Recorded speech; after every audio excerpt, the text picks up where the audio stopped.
এসএসসির প্রশ্নপত্র যাচাইয়ের দায়িত্বে থাকবেন যারা যেভাবে হবে সেট কোড নির্ধারণ আসন্ন এসএসসি পরীক্ষা সুষ্ঠু স্বচ্ছ ও নকলমুক্ত পরিবেশে সম্পন্ন করতে প্রশ্নপত্র সংরক্ষণ পরিবহন এবং সেট কোড নির্ধারণে কঠোর নির্দেশনা জারি করেছে ঢাকা মাধ্যমিক ও উচ্চ মাধ্যমিক শিক্ষা বোর্ড। বৃহস্পতিবার ২ এপ্রিল ঢাকা শিক্ষা বোর্ডের পরীক্ষা নিয়ন্ত্রক প্রফেসর এস.এম. কামাল উদ্দিন হায়দারের সই করা এক বিজ্ঞপ্তিতে এসব নির্দেশনা দেওয়া হয়।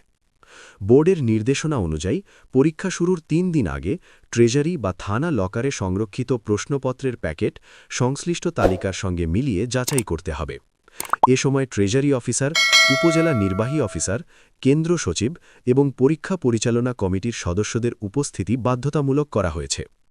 এতে বলা হয়, প্রশ্নপত্র সুরক্ষায় প্রতিটি বিষয়ের জন্য সৃজনশীল বা সিকিউ এবং বহু নির্বাচনী বা এমসিকিউ প্রশ্নপত্র আলাদাভাবে সেট ভিত্তিক প্যাকেট করে নিরাপত্তা খামে সংরক্ষণ করতে হবে। খামের উপর পরীক্ষার তারিখ, বিষয় কোড ও সেট কোড স্পষ্টভাবে উল্লেখ করতে হবে।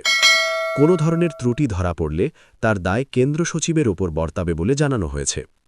পরীক্ষার দিন ট্রেজারি থেকে নির্ধারিত সংখ্যক প্রশ্নপত্রের নিরাপত্তা খাম গ্রহণ করতে হবে এবং ট্যাগ অফিসার ও পুলিশি প্রহরায় তা পরীক্ষা কেন্দ্রে পৌঁছতে হবে।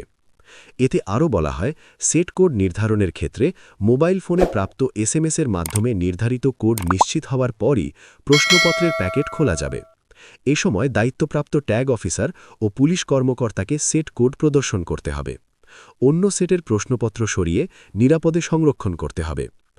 অব্যবহৃত প্রশ্নপত্রের খাম অক্ষত অবস্থায় বোর্ডে ফেরত দেওয়ার নির্দেশনা দেওয়া হয়েছে।